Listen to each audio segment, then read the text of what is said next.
In today's video, I am going to be breaking down the weaknesses of a 3-2 zone defense.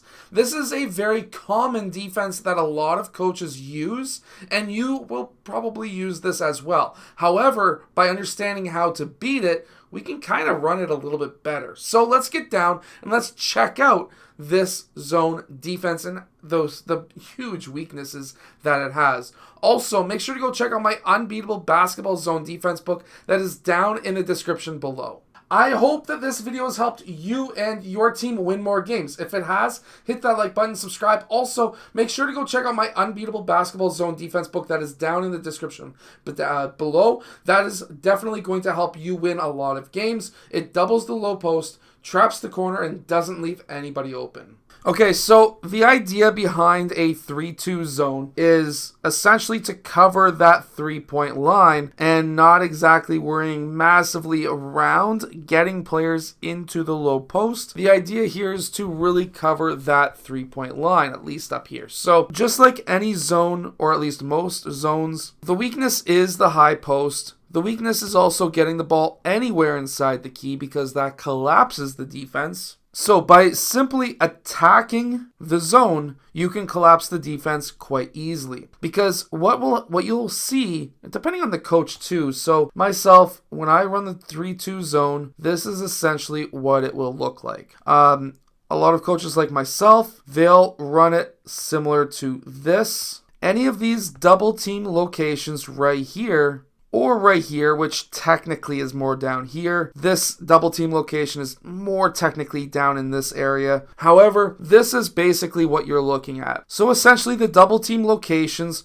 are going to be right here, here, here, as well as down here. So we can kind of use this to our advantage. One of the best ways is to run something similar to a 4-out offense, because now we will have these players, player 5 shadowing, player 4 guarding down. These two players, because that's a trap location, will be most likely doubling the ball. That'll move player 2 down. This is a massive mismatch. We also have players who are wide open on this side. So one of the things that we can do is by just simply passing that ball into the high post, we can then swing that ball over to the opposite side of the court. We can shift that defense, because by getting it into that high post, we're already going to be most likely collapsing that defense. This leaves player 2 in an area where he is now guarding 2 players. This makes life extremely difficult because now player 4 may have an open drive. We may have, if the defense doesn't shift fast enough,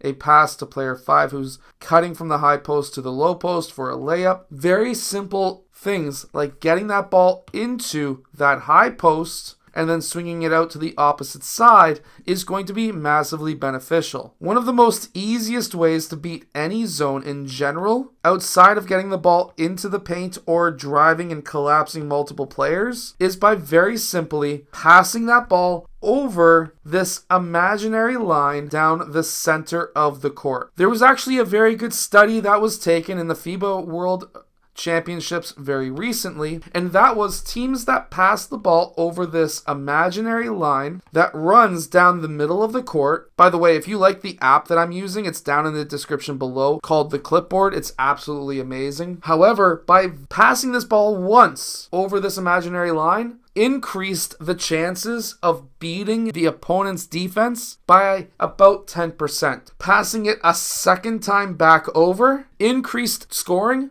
by 50%. Passing it over a third time was even more beneficial, and if the ball passed over this line 4 times, and yes, they have a shot clock, by passing it over that imaginary line 4 times, the scoring percentage was 99.8%, which means that if you pass this ball over this imaginary line down the center of the court, you basically have a 100% chance of scoring every single time. So for the kids out there, that's why your coaches tell you to pass. There's a lot of very simple offenses that will have the players pass over very easily, over half, very simple 5-out, maybe even a high low post option where now We have players who are, let's say, both in the low post, pass over to the wing, player comes up, we can pass to the high post, somebody comes up to cover, we go high to low post pass, or we can pass into the post, this player cuts, pass to this player,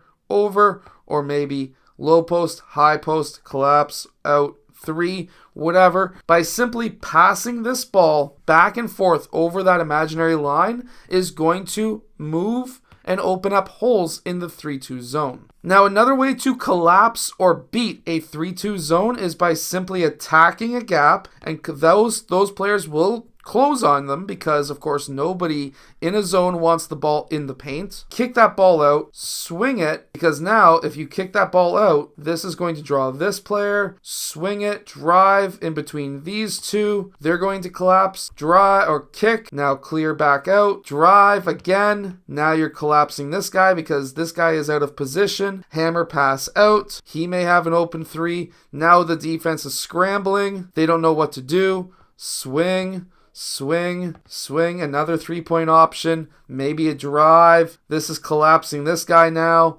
We can go down. Different drive, kick, swing options, different zone offenses where you can go high to low post passes work extremely well. But just simply driving in the gap of a zone or in a 3-2 zone by getting that ball into the high post and swinging it to the opposite side or down into the low post. There's ways of beating this 3-2 zone. But it all comes down to passing. If you pass the ball and move the ball and drive the ball, that is the simplest way to be a 3-2 zone. And that is to attack this paint. The more paint touches that you have, the more passing over this imaginary center line, and the more chances of passing into the high post. Those are the 3 ways you can beat a 3-2 zone defense. I hope that this video has helped you and your team win more games. If it has, hit that like button, subscribe. Also, make sure to go check out my Unbeatable Basketball Zone Defense book that is down in the description below. That is definitely going to help you win a lot of games. It doubles the low post, traps the corner, and doesn't leave anybody open.